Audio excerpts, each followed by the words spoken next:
His call-up has seen him replicate those performances against Singapore as a substitute, where he nearly scored a goal after performing in similar fashion, where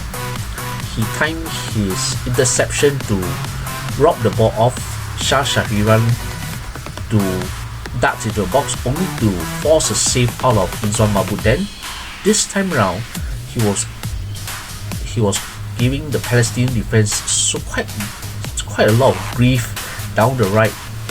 with his running, with the timing of his runs, with the timing of his crosses, with the positioning that he has had on the right side of the pitch.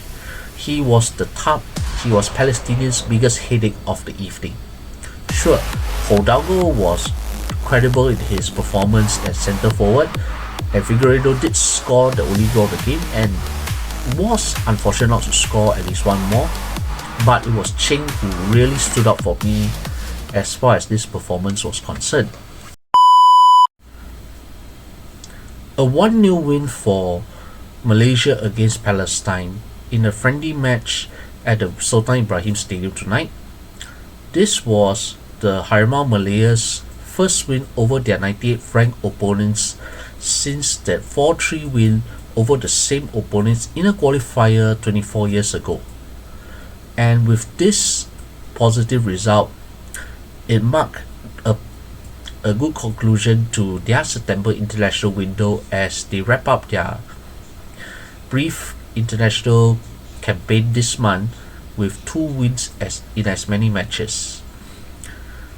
Malaysia head coach Peter Klemowski should be heartened by the display of those players that he has entrusted to fill in both of those games. And when you look specifically at tonight's game against their 98th ranked opponents, who proved to be a much sterner test than their Causeway neighbours,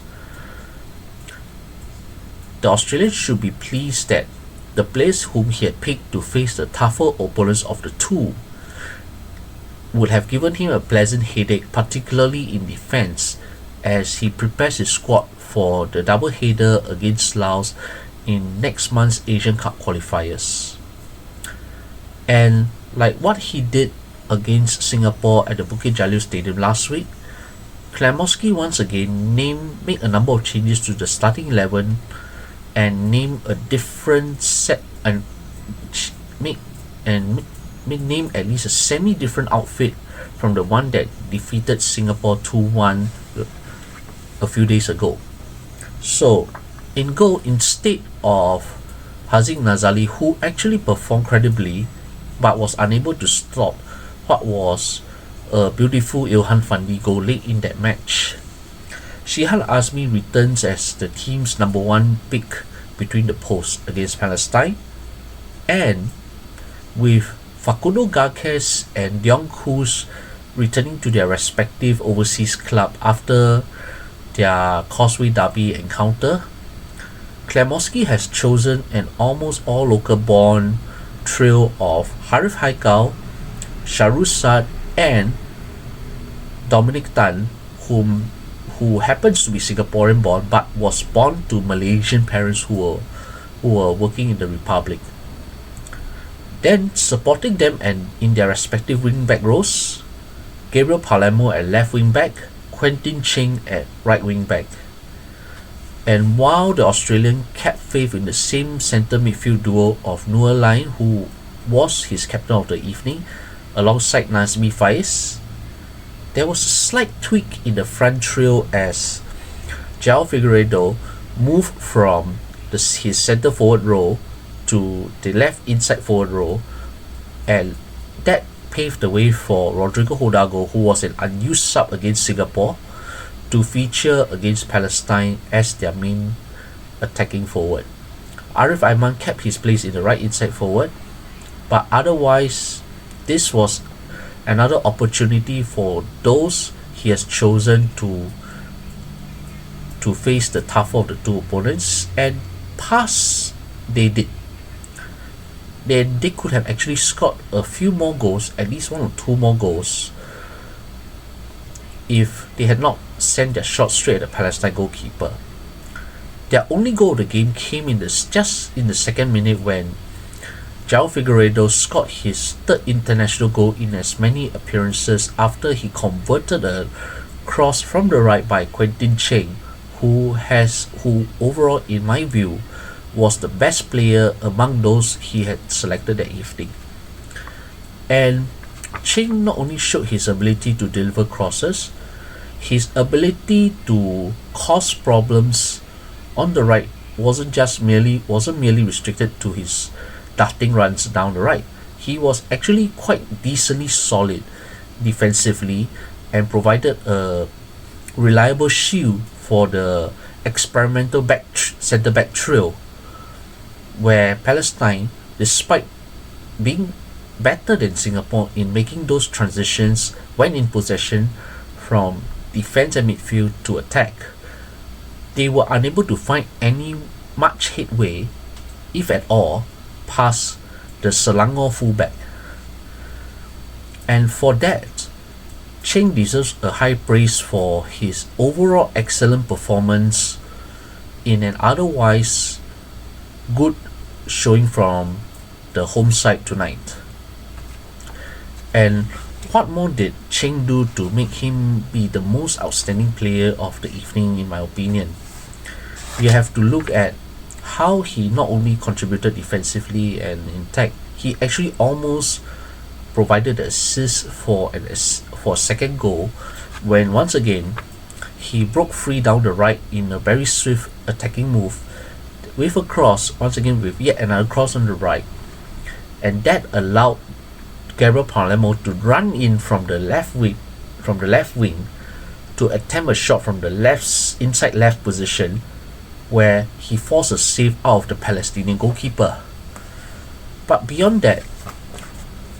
there were also one or two other notable contributors. Figueiredo, in spite of him being so prolific in front of goal, 3 goals in as many caps,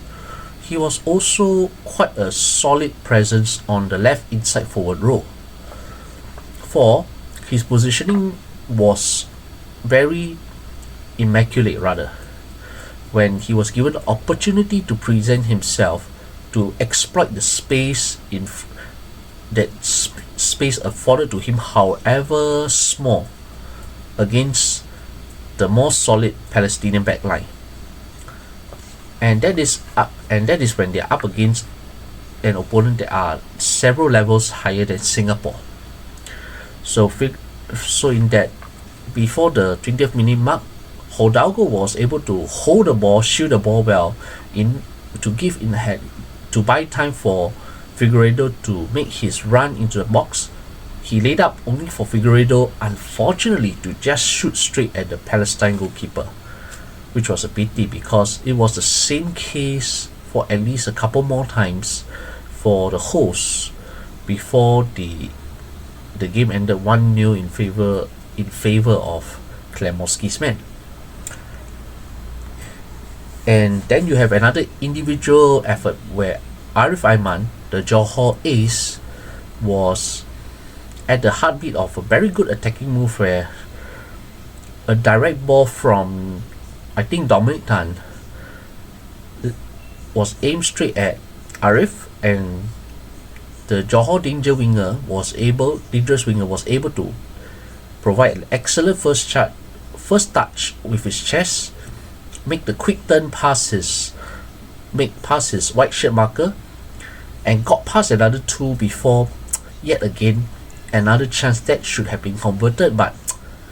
at least you know that there is some consolation that against those tougher opponents, Malaysia, in that first 45 minutes, they were able to make their chances, create those dangerous moments in the game. And that would please Klemoski, especially when it comes to official games. Ever since the Australian took up the job at the start of this year, they have actually remained unbeaten so far under his tutelage. It has already been proven that Klemoski has gotten the buy-in of many of the players that he has selected at his disposal, especially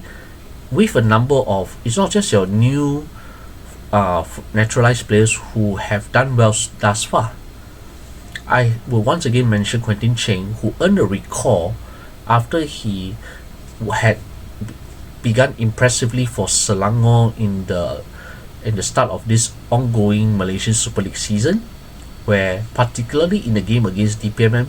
where he provided a couple of assists for Kevin Dioram to score a brace, and against Terengganu, the Terengganu backline found it so hard to cope with his pace and running and positioning. And this was Quentin Cheng, the fullback that Malaysia were hoping for a very, very long time. Because when he was first scouted to represent Malaysia at the under-23 level, the Central Coast Mariners trainee was touted as one for the future. And having previously been left out for much of the campaign under Selangor's previous two head coaches, it was their current incumbent Kazuhito Kinoshi who has given Cheng his biggest break of his career. I wouldn't say the biggest but the biggest breakthrough of his career, when he was given a starring role in his right back position. And given his tactical discipline at the back, and as well as his versatility going forward, he provided an additional weapon for the Red Giants that was somewhat missing at the start of last season, and also under their previous German head coach. And for his consistent application efforts, his call-up has seen him replicate those performances against Singapore as a substitute, where he nearly scored a goal after performing in similar fashion, where he timed his interception to rob the ball off Shah Shahiran to darts into the box, only to force a save out of Izwan Mabuden. This time round, he was giving the Palestinian defense quite a lot of grief down the right,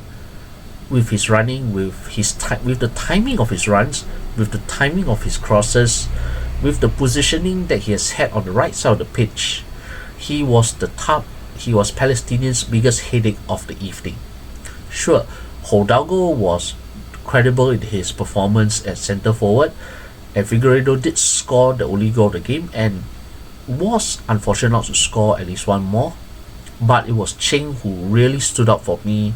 as far as this performance was concerned. And the only effort that Shihan had to be alert against the Palestinians this first half was in the 32nd minute, where he actually had to spread sufficiently wide to deny a Palestinian attempt from a very narrow angle inside the box. That was the only real save that the Johor Darul Takzir goalkeeper had to make for the first half. The second half was slightly a different story, because it was quite visible that with Corbin Ong coming in for Dominic, there was a little change in the way how Malaysia perform or behave on the pitch. Instead of keeping up their attacking momentum in the first half, it was quite clear that there was a slightly different instruction where Malaysia were told to focus more on defense. And this was understandable, because you're up against opponents who are of a higher technical quality, and the technical standard that they would have expected in an opponent that is within the top 100 ranked nations in the world. And Palestine did not disappoint in this regard, where the guys in white were, I think, rather lacking in terms of, you can say, their teamwork, because they were probably assembled as the Palestine diaspora to come to Johor for this friendly. But they made up for it with their individual technical ability, with their overall competent tactical understanding on how the coach wanted his game plan to be executed, their running, their positioning, their passing, and even getting into tough challenges on a number of occasions. But Malaysia overall held up this test quite well when it comes to how Malaysia positioned themselves acquitted themselves in the second half with dropping back at times to a 5-4-1 when they do not have the ball. They were able to largely keep the Palestinians at bay. And for the better part of it, Malaysia still had a few more chances to actually increase the scoreline. That few attempts though did not really materialize. Holgado himself could have helped himself to a goal in his second appearance for Harimau Malaya, but it was saved by the keeper off a line corner. Then in the 64th minute, second half substitute Safawi, he distributed a low ball from the right side where he was leading the counter attack to the left, where Palermo was able to receive it, cut into the middle. The only thing that was lacking in Palermo's effort was once again the finishing, where he saw his shot go real wide. Pretty unfortunate. And as the minutes went by, it became clear that the host focus was not to concede a goal. And given that these are the higher ranked opponents, they could not afford the same level of latitude or dip in their focus like what happened against Singapore, when that slight lapse and also a combination of individual skill from Ilhan Fandi saw Malaysia concede, which although admittedly it was a wonderful goal, but could the Malaysians have done better with that goal? Perhaps. This time Malaysia kept their backline as rock solid as possible, and this was without Kuz, their usual captain, who was the captain against Singapore, Facundo Garces, who is actually back training with Alaves,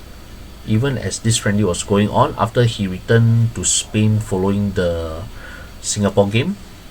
and John Irazabal, who was among the substitutes but did not come on for this match at all. Whether it was Dominic or Lavia Corbin Ong on the left centre-back role, the back three acquitted themselves competently, and this would probably be heartening for Klemowski,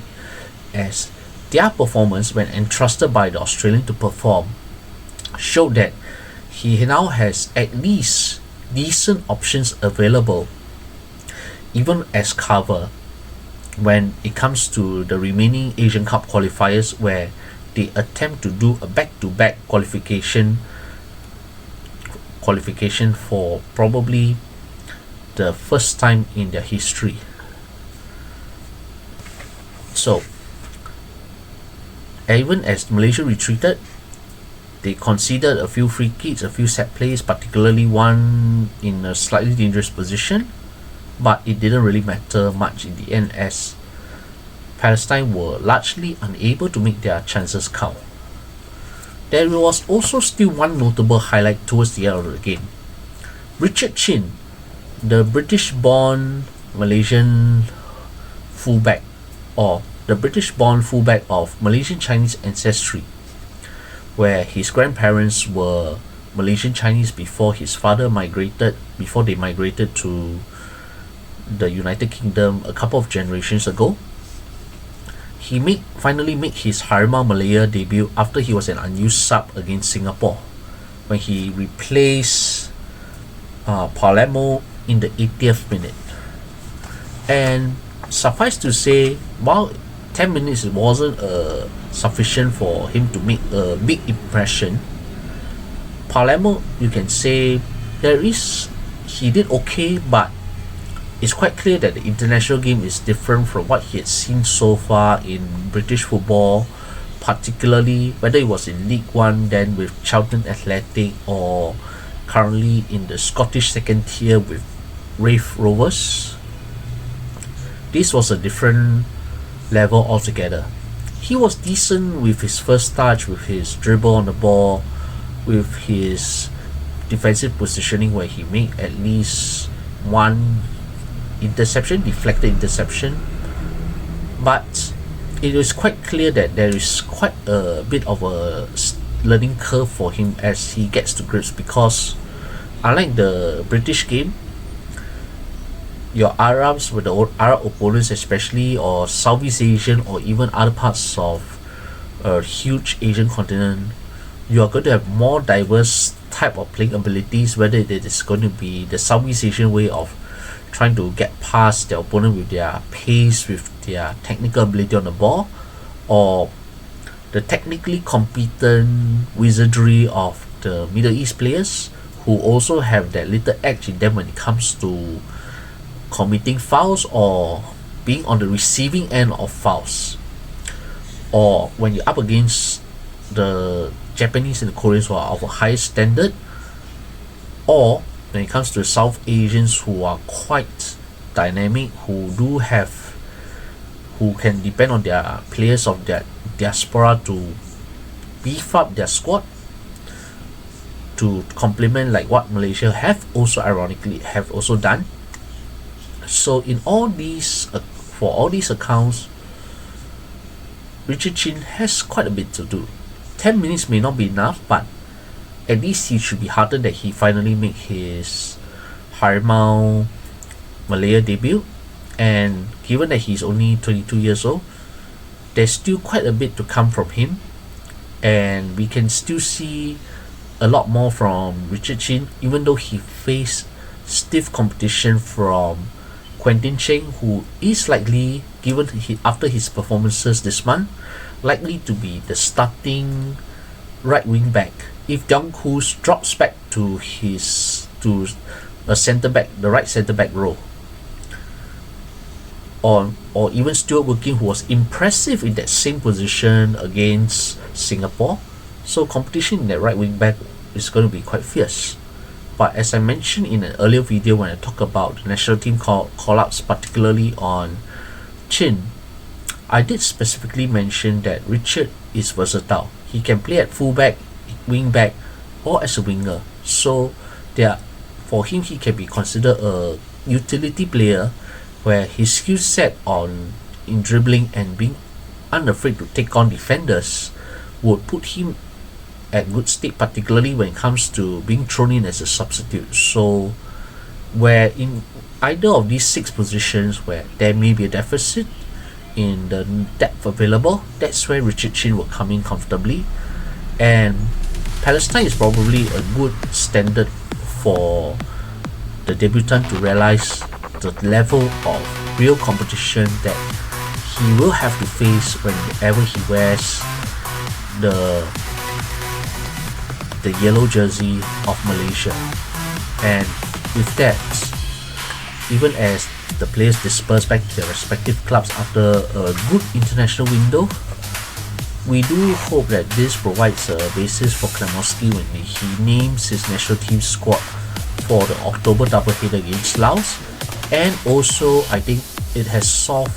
quite a number of interesting problems and solutions at the same time on which personnel he wants to select for the next international window next month.